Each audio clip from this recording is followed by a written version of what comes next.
Hello friends, જય શ્રી કૃષ્ણ, જય મહાદેવ, જય અંબે. આજની આપણી રેસીપી આપણે બનાવીએ છીએ હમણાં કે મેંગો સાથે આપણે ફળવાળી રોટલી હોય છે તેવી જ રીતે સરણની દાળ. તો આ આખી રેસીપી જોવા માટે તમારે મારી YouTube channel the kitty diaries by Nikita subscribe, like, bell icon દબાવવાનું ભૂલવાનું નથી. અને આ રેસીપી આપણી બનાવવા જઈ રહેલી છે આપણા પીનટ ઘી ઓઇલ, જે ખૂબ જ સરસ આવે છે અને શુદ્ધતામાં 100% છે અને કોલેસ્ટ્રોલ ફ્રી છે, જે 11 સ્ટેજમાં એનું સોર્ટિંગ એટલે કે સફાઈ કરી સારી મગફળીમાંથી બનાવવામાં આવે છે. તો જરૂરથી તમે ટ્રાય કરજો. અને એ રાજકોટની બ્રાન્ડ છે. આ રેસીપી ખૂબ જ સરસ અને જલ્દી બની જાય એવી છે. તો જરૂરથી આજનું અમારું લંચ તમારી સાથે શેર કરીએ છીએ, તો જરૂરથી જોજો. આપણે જે બનાવવાના છે સરણની દાળ, તો એના ઇન્ગ્રીડિયન્ટ્સ જોઈ લઈએ. તો આપણે લીધી છે સરણની દાળ એપ્રોક્સ 250 ગ્રામ 200 ગ્રામ જેવી છે, જેને આપણે પલાળવાની હોય છે એક આખી રાત. અને પછી તમે જેમ ફણગા ફોડો છો મગના ને બધા, એ રીતે ફણગા ફોડવાના છે અને આ રીતે ક્લીન કરી દેવાની છે. તો તમે જોઈ શકશો મેં ક્લીન કરી દીધી છે ખૂબ સરસ, અને એના છોતરા કાઢી દીધા છે. ત્યારબાદ એની અંદર જશે આપણે લસણની કળી, જીરું, મરી, આ ત્રણને આપણે ગ્રાઇન્ડ કરીને એક મસાલો બનાવવાનો છે. ત્યારબાદ એની અંદર જશે ચણાનો લોટ એપ્રોક્સ અડધી કે 1 ચમચી, કારણ કે એનાથી આપણો રસો ઘટ થશે.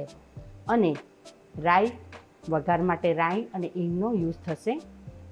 હળદર, મરચાંની પેસ્ટ, લાલ મરચાંની ભૂખી, ગરમ મસાલો, અને એ બનશે આપણા પીનટ ઘી ઓઇલમાં. અને સ્વાદ અનુસાર સિંધવ મીઠું અને જરૂરિયાત મુજબ પાણી. આજની આપણી રેસીપી સરણની દાળ. તો સરણની દાળ રસ સાથે લોકો ખાતા હોય છે, પણ એની સાથે ભાત ને કઢી પણ હોય છે. તો આપણે સૌથી પહેલાં ભાત મૂકી દઈએ. તો એપ્રોક્સ નાની વાડકી ભાત લીધો છે. આમ તો ભાત બધાને બનાવતા આવડતો જ હોય, આજે આપણી રેસીપી છે એટલા માટે આપણે ભાતને મૂકી દીધો છે. તો જેટલો રાઈસ હોય તેનાથી ડબલ પાણી આપણે લેવાનું છે. અને એની અંદર આપણું સિંધવ મીઠું નાખી દેવાનું છે. જો તમે ફાસ્ટ ગેસ પર કરશો તો તમારો રાઈસ 15 મિનિટમાં થઈ જશે, અને સ્લો ફ્લેમ પર કરો તો એને વાર લાગશે. એ હવે તમારે તમારી મુજબ રાઈસ જેમ બનાવતા હોય તેમ બનાવી દેવાનો છે. હવે આપણે આપણી સરણની દાળનો વઘાર કરશું.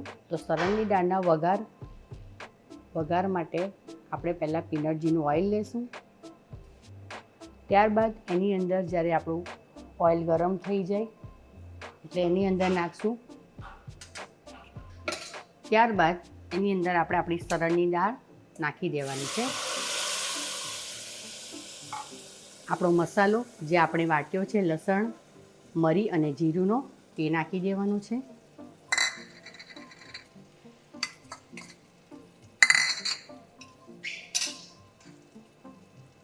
ત્યારબાદ એની અંદર આપણે હળદર, લાલ મરચું ટેસ્ટને અકોર્ડિંગ, ગરમ મસાલો અને સ્વાદ અનુસાર સિંધવ મીઠું.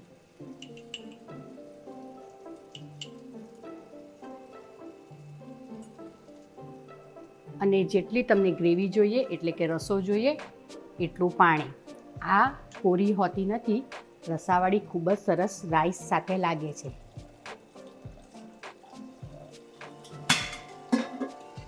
હવે એને સરખી આપણે મિક્સ કરી લઈએ મસાલો. અને આમાં આ દાળ પલાળેલી હોય છે એટલે એને બહુ સીટી મારવાની હોતી નથી. જો તમારી કોઈ પણ વસ્તુ 1 સીટીમાં થઈ જતી હોય તો તમારે 1 સીટી મારવાની. હું મારા કુકરની 2 સીટી મારીશ.